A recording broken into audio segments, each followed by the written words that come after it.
Hello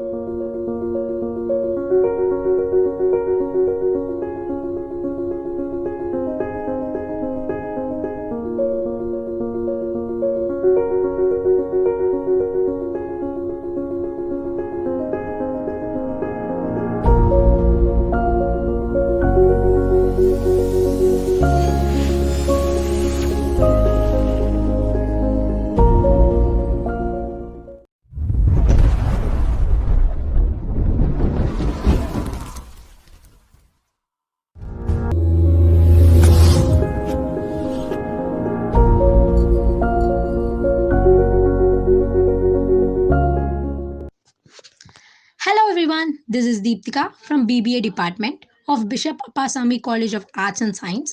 I'm glad to welcome you all to the webinar series. I would now request Dr. V. Savita ma'am, head of the department of Business Administration, Bishop Appasamy College of Arts and Science, to give away the welcome address. Good morning to one and all present. It gives me great pleasure to invite you all once again for this webinar session. And today we have Mr. G. Ramasubramaniam. He is the founder and chief listening officer of Talent Quest of India, Bangalore, which is shortly known as TQI. We welcome you, sir. And today, sir is going to speak to you all about youth and social entrepreneurship mindset. Of course, in those days when we see elderly people used to take up the responsibility of business. But in today's generation, we see that young people, they take up their business at a very early stage. And we believe that this session is going to be helpful for you to give much more opening and much more clarity and details about entrepreneurship. And we believe that this session is going to be helpful, and have a nice day, and welcome each one of you once again. Thank you. Hello all. Thank you so much for being here on this online webinar, and I would like to extend my gratitude to the management department of Bishop Appasamy and the management of Bishop Appasamy College for providing me this opportunity to meet you all during this time. Hope you are all and your family are safe and healthy, and I appreciate the college management actually to do this kind of webinar sessions for you all during this time, and that keep you more engaged and also be a learning process. Let's get on to that. And I am G. Ramasubramaniam, founder and chief listening officer of Talent Quest for India. It's a non-profit organization. We work predominantly in holistic development of rural youth and students and social awareness programs. Our mission is to create socially responsible leaders. We are working with more than 50 plus government schools and engaged over 2,500 plus volunteers across India. We're present in more than 28 districts in Tamil Nadu, Mysore, Bangalore, Pune, and Mumbai. Today, I'm gonna talk about youth and social entrepreneurial mindset. So, let's get on to the topic. Next slide. When I say entrepreneurship, what comes to the mind? That's think about it for a moment and think about from morning to night, what are the products or services you actually use? Maybe the paste, the brush, starting the bus service, your bags, your pen. What are the different kind of services that you actually use? Take a moment to think about it.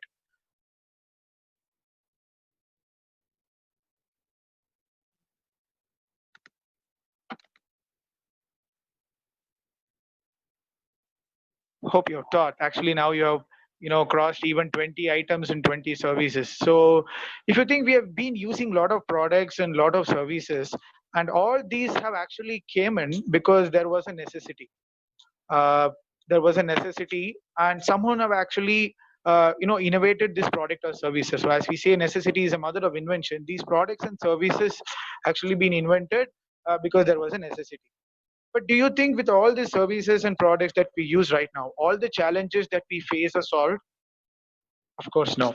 There are still more. Every day we are faced with new challenges in the community, in our community, in our country, and even in the world.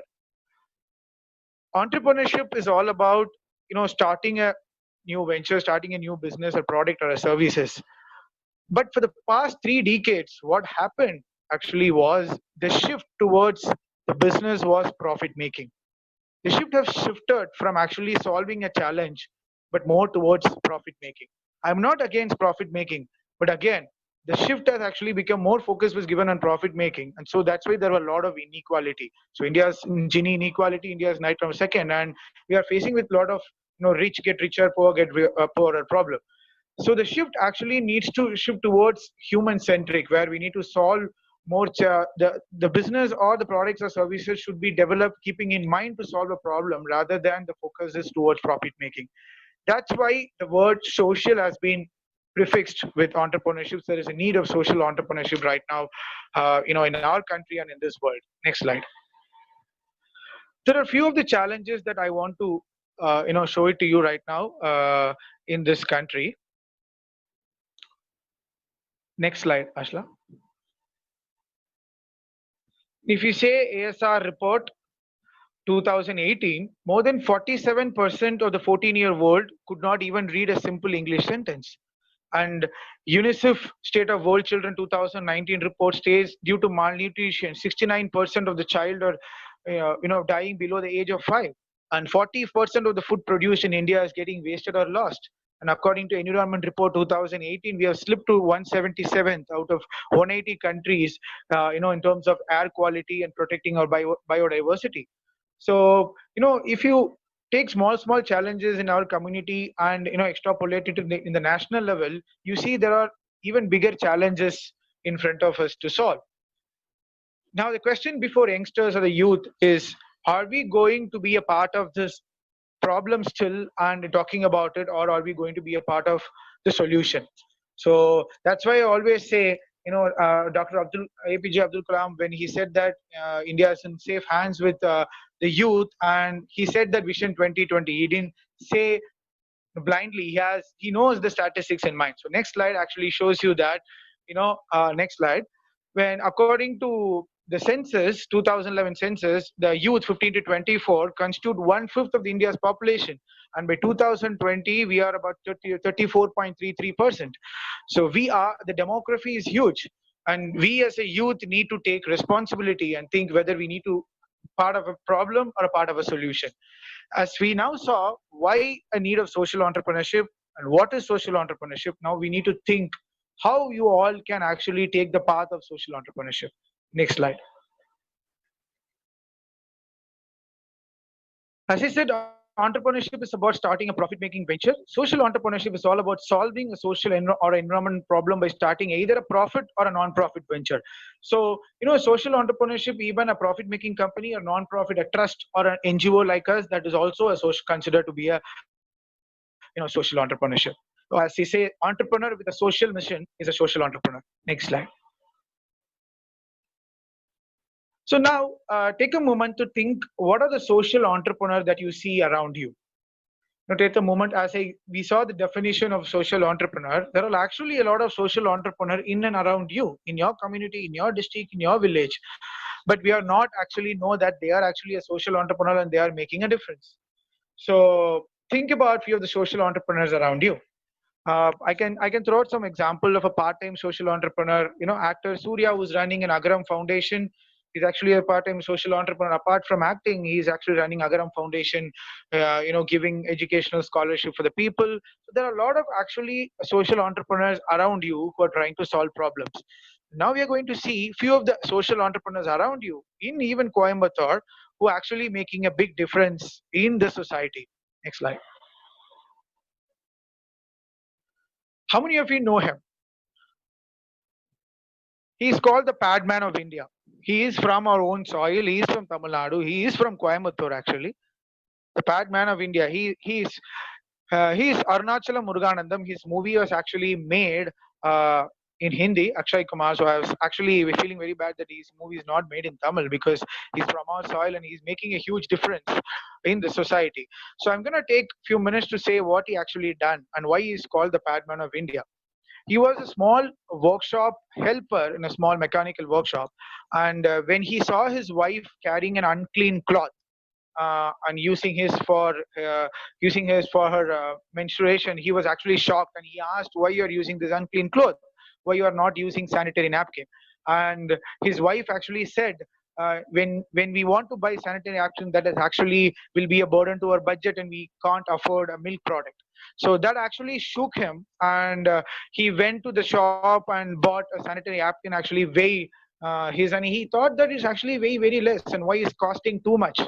And he researched about it, and he actually thought that, and he actually came to a conclusion that the machines which the corporate use are actually costing crores. That's why the sanitary napkin is cost a lot. And he thought that, why can't we make our own sanitary napkin mission? And he went on to research for 4 years into making a low cost sanitary napkin. And of course, being the stigma, and stereotypes around this, his mother has left him, his wife has thought he's gone crazy because of this and has divorced him, and a lot of problems that he faced. But he was very adamant about he need to find a low cost sanitary napkin for the woman. And after 4 to 5 years of his immense research, he actually found out. Now a question to you all: think about it, that you have made an innovation like this, a breakthrough innovation, a breakthrough market technology. What you all will do? A normal human being or a normal person, we all will think that, let's patent it, let's market it, and let's do publicity, and you will start a corporate, you'll start a big, a multinational company. If Arunachalam sir have thought about it, he might have been very famous, and you all might have known when we see his picture immediately. But he didn't do that. What he did was, after he you know found out this low cost sanitary napkins, he took a vow saying that, through this technology I need to create more employment. So he created, through self-help groups in each villages, he went to village and village, actually gave training on to women actually how to use this sanitary napkin mission. And he created self-employment for more than, he went across the breadth and length of India. Even his cottage industry of sanitary napkin is even present in the hilly village mountains in Dehradun. So he said that only 7% of Indian women are actually using sanitary napkin. My aim is to make 100% of women to use sanitary healthy sanitary napkin. I want to create 2 million jobs in India through this. So that's an example for you, a social entrepreneur. So social entrepreneur not only look to solve a problem, but also make sure he drives and gives employment to all the people. So that's one example who is from Coimbatore, social entrepreneur around you. I'm going to throw out a few more examples to check in. You can actually check his videos. He has given a lot of talks and in YouTube, and you can actually check his talks. And he says that actually IIMs and big colleges from across the world came and studied his business model, how he is actually creating an impact with his social enterprise. Next slide. He is again an engineer, a mechanical engineer. He is called the Bridgeman of India. He thought actually, when the flood comes in, the villages, two villages, you have seen a lot of videos where, people need to swim to cross the village. There is no bridge there. So he thought that, and he want to solve that. So he went on to start building low cost bridges to connect villages. He have built more than 100 bridges in India. That's why he called the Bridge Man of India. And he has been awarded Padma Shri in 2017. And he stays in a village, use the local material, local people, to construct these bridges across two villages. And he have done that in Karnataka, Kerala, Orissa, and he's still doing it. And his son also joined his venture. And I am fortunate enough to visit his tent while he was building a bridge in Sringeri. And he was very passionate about solving this particular challenge of connecting the villages during flood times. And he's even building more bridges. Next slide. He is again an engineer. His name is Harish Hande. He want to solve the energy problem in India, so he found out Selco Foundation. Basically, what they do, their team go to a village, and then I'll quote a simple example what they do in a village in Karnataka. There was one woman who is having a small hotel in her village where she is giving chapatis and idlis. So this team went and found out that she can only make 100 chapatis in a particular hour. So what they did, they have created a automatic solar powered automatic chapati making machine, so that will enable her to make more chapatis. So Silco Foundation does all this. So they go to village by village, and then they try to provide solar powered solutions to all the problems in villages, because solar power is abundant and that is clean energy. And Selco Foundation has been doing that for a long time, and actually can check their working. And if you have any energy solution, you can actually submit them, and Selco Foundation will support you, fund you, and incubate you. Next slide. Again, he is again a social entrepreneur. His name is he's from a small Santosh. He's from a small village in Karnataka. What he saw was his father is a farmer. So while we using bullock cart, when it go downhill, it is very difficult to stop it. So he created world's first bullock cart braking system. And then that actually went on to get an award from CINN, and he started to build small agricultural solution for the needs, for the agriculture needs in his villages. That you see one pig using the concept of washing machine in his mind, he has created one to clean one of the products. So that's how he is creating small agricultural innovation in his village after seeing the problems or the challenges in his villages. So he is Santosh Kaveri. You can check out his videos, his innovations that he has done in YouTube too.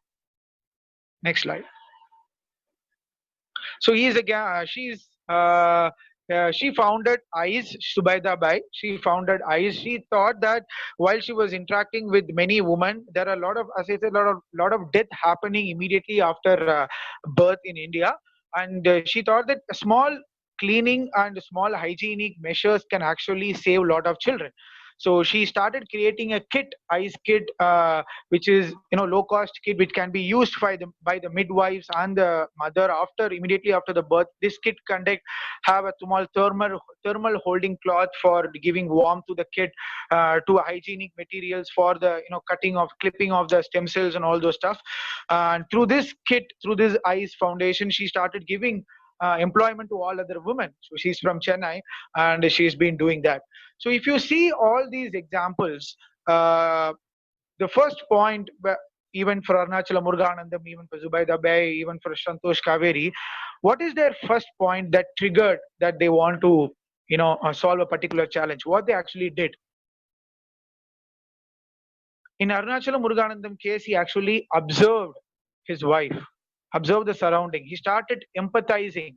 So note down this word. Empathize is really important. That's gonna change the world. We just sympathy. What is the difference between sympathy and empathy? Sympathy is just saying, "Are you a power?" You know, Empathize is actually going one step behind and saying why actually they are in problem, why there is a poverty, why there is this problem. When you actually started empathizing with the people, you actually start thinking how we can solve this particular challenge. So empathize is the first thing towards becoming a social entrepreneur. So look around you, start empathizing, and see what are the problems that your family is facing, your community is facing, and you will automatically will start thinking about the challenges that facing, and you will automatically start thinking to design a solution for that. Next slide. This is one more example. Sudha Murthy, who is a wife of Infosys Narayana Murthy. She has been the one and only engineering student in the whole bunch of class of 150 boys. So she was very passionate from a small village, very passionate to study engineering, went on to work, and then married Narayana Murthy. And she only gave the initial investment to start Infosys. So to all the girls out there who are listening, if you are passionate about, you can actually become a social entrepreneur. She's running Infosys Foundation, doing brilliant jobs across the world.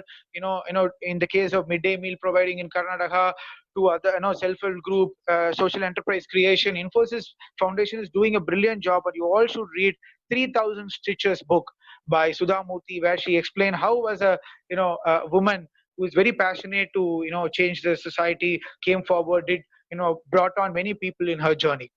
Next slide.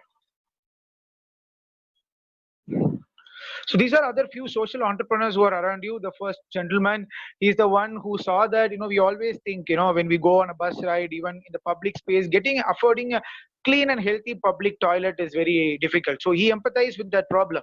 and he found out Sulabh International. And there is actually a Sulabh International Museum in Delhi, and you need to see what revolution they have brought in water and sanitation space. Saloni Malhotra started a rural BPO. Why cities only need to have a BPO? She started a rural BPO. Anshu Gupta, the next person who started Gunj, who's always there when there is a disaster in the country. They are the first person to get on to do the the disaster management thing. And you have Aditi Gupta, who is actually like Wikipedia. She wants to create more awareness about menstruation, so she created Menstrupedia. You can check their comics book. So to create awareness about menstruation hygiene and stuff. And the last picture is Mandeshi Foundation. She has created lots and lots of women social entrepreneurs in Maharashtra. Small entrepreneurs, small scale entrepreneurs, women entrepreneurs, and they are actually running a rural business school in Maharashtra. You can check Mandeshi Foundation. You will see what are the huge impacts that they are creating. Next slide. So think about a problem in your hometown and where you live, and that you want to solve. Take a moment to take a problem or take a challenge. I would say take a challenge that you want to solve. Next slide. And we always, as I said, the challenges are around you. Again, the solution is actually also around you. There is something called what we call the design thinking or design appreciation. Take an example of a leaf. That leaf is getting carbon dioxide, light and water, and converting that into oxygen and carbohydrates. Think about our human body. Each and every organ system is having their own mechanism. So actually the solution is also around us. You just need to connect, think, and appreciate the design around us. So as I say, the challenges is also around you when you empathize. The solution is also around you when you started appreciating the nature's design. That's what I know. The Steve Jobs, Apple, he says that the biggest innovation of the 21st century will be at the intersection of biology and technology. A new era is beginning, which is called biomimicry. So go and check out what is biomimicry. It's beautiful. The concept is so beautiful, where they are integrating the nature's design with technology. You just think an example. Wright brothers thought about designing aeroplane because they saw bird flying. They got the inspiration from the bird's flight, and they want to design something with that. So as I say, when you empathize for to look for the challenges around you, the solution is also around you when you started appreciating the nature's design. Next slide. So this is something called a design thinking framework, which is being followed across the corporates, across many social space. I'll just walk through it, but there are a lot of courses that you can take specifically on design thinking. This particular framework really, really helpful if you want to start a social enterprise. If you at least want to do a small project in your in your academia. So first is always say empathize. As you said, the first step towards solving a problem is to identify a challenge. That first is to empathize. Then to define a problem. What is that problem? As Arunachalam Muruganathan defined exactly, what is this problem? Because the sanitary napkin was high cost. He wanted to create a low cost sanitary napkin mission. Then he went on to ideate, and he did actually a prototype, and then he tested. And one more thing which I actually forget while narrating his story, as you know, he couldn't able to test. He can't go and ask the woman to test his sanitary napkin. He actually tested on himself. He tested on himself, wearing a sanitary napkin and actually pumping in the blood with him, and he actually tested. That's why the whole village or the people actually left him. Many people thought he's mad, he'd gone crazy. So he was so into the passion of creating a low cost sanitary napkin that actually drove him to create that. So this is a design thinking framework: empathize, define, ideate, prototype, and test. Next slide. I want to say how these four young kids from a small village in Tiruchi actually used the design thinking process, to solve a particular challenge in their, school. They empathized, and they found that the problem, there was a lot of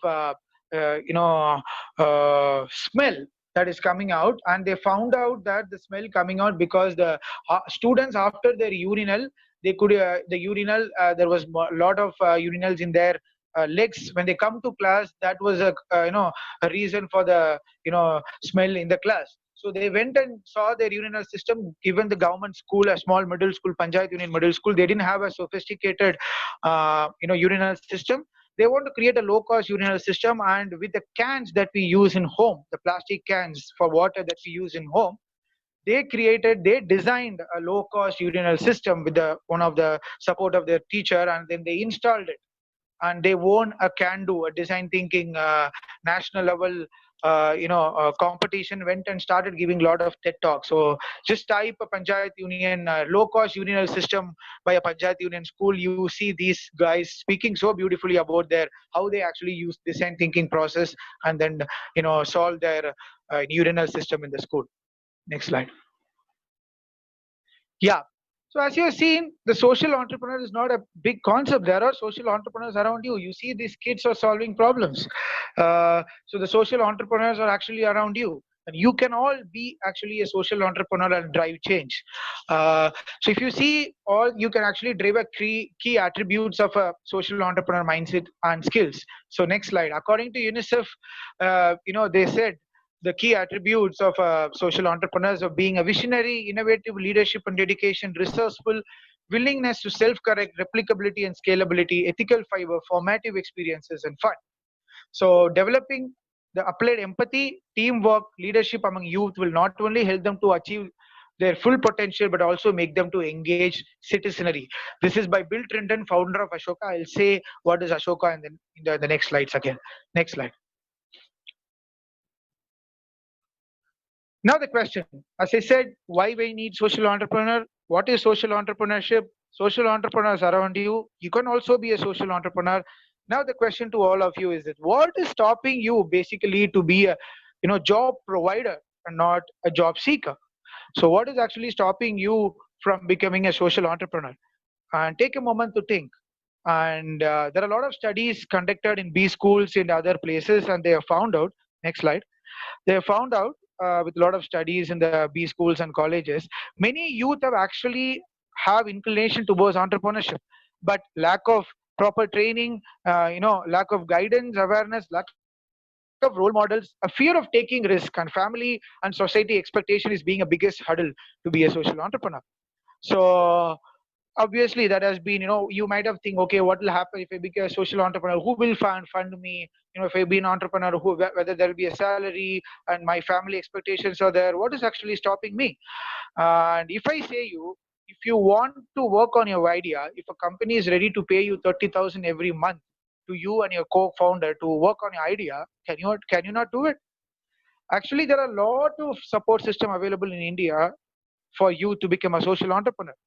So that a few of the support systems that I'll guide you through, and you will have this PPT with the faculties. You can actually go through it. Next slide. So there are a lot of fellowships, there are a lot of incubation. So Will Grow, Selco Foundation, School of Social Entrepreneurs, Unlimited India, NSR Cell IMB, Dasra, and Wipro Cares. These are all the incubation centers available in India. When you have an idea, go to their website, pitch in, your idea selected, they will fund you, support you, mentor you until it come to market. So there are a lot of incubation centers available like this in India. You just need to find the right one, pitch in, and do it. And given the situation, COVID situation, even after this, the reverse migration is happening. There are a lot more people going back to their villages. We need more of enterprise need to develop in these tier 2, tier 3 cities to provide employment for them. So this is again a nice opportunity for you to think about an entrepreneurial venture, and then submit to them, and you will get funding and support. So you need to provide a lot of job opportunities for all the people who are coming to your village right now. So we need to create more enterprise in villages in tier 2 and tier 3 cities. Next slide. And there are also a lot of fellowships available. Say for example, okay, as I said, Ashoka Bill Trinton, this is one of the largest social enterprise network in the world. And Ashoka India is there. You can go to their website and check. You have an idea, they're ready to support. As Deshpande Foundation in Karnataka is there. The Santosh Kaveri, the braking system which I told, is a part of Deshpande Foundation. They have a huge incubation center. You can check their website, and Deshpande Foundation. You can pitch your ideas, and there are other entrepreneurial programs which are happening. Next slide. There are also fellowships which are available that you can be a part of it, where, for example, Teach for India fellowship, Bhumi fellowship, Azim Premji fellowship. These are the fellowship in education sector where for 1 or 2 years you will be get paid, and you will be in a school where you can be part of a change system there, bring about a change in education. And after your fellowship, you can actually, if you want to start a venture, they will support you. And that is SBI Foundation Youth for India fellowship and Gandhi fellowship, where you will be put in a village and you'll be working with the panchayat system and the school system, and for 1 or 2 years, and then you can understand the ecosystem, understand the system really well. And after that, if you want to start something, SBA Foundation or Pyramid Foundation will be ready to fund and support you. And there is Obama Foundation Fellowship, there is Clinton Fellowship, there is Goonj Fellowship, there is International Innovation Corps Fellowship. And each and every state government has Entrepreneurship Development Institute of India. Tamil Nadu government has EDI. Go and check their website. There are a lot of opportunities, training programs which are happening. So a lot of fellowships are there, to explore, get paid, and then the rural India, and then be a part of it, understand the ecosystem, and then get an idea to start your own venture. Next slide. Now, so when you want to start now immediately. If you're a BBA, MBA student, final year project, think about a challenge and design your project in such a way that it solves a particular problem. One small example, the MBA final year project of one of my friend is called the Jeev pencils, seed pencil and making pencils out of recyclable materials. It is their final year project actually. But they went and started working somewhere. One of them went to Google, one of them went to work somewhere else. But this particular final year idea of their project, didn't stop them. They actually said that we need to get together and actually start this venture. So this final year project have motivated them to start Jeev Pencils in Mysore, and through this they are providing a lot of employment opportunities in creating this pencil to a lot of women in and around the villages of Mysore.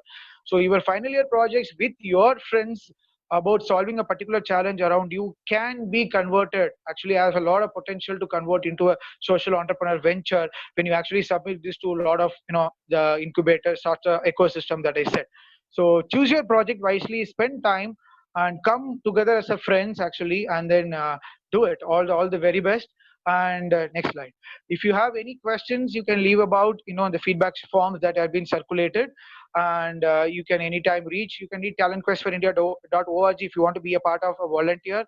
And Talent Quest for India, we have a website, we have a Instagram, YouTube channel, everything. Check out our works if you want to be a part of our volunteering ecosystem. Also, feel free to reach us.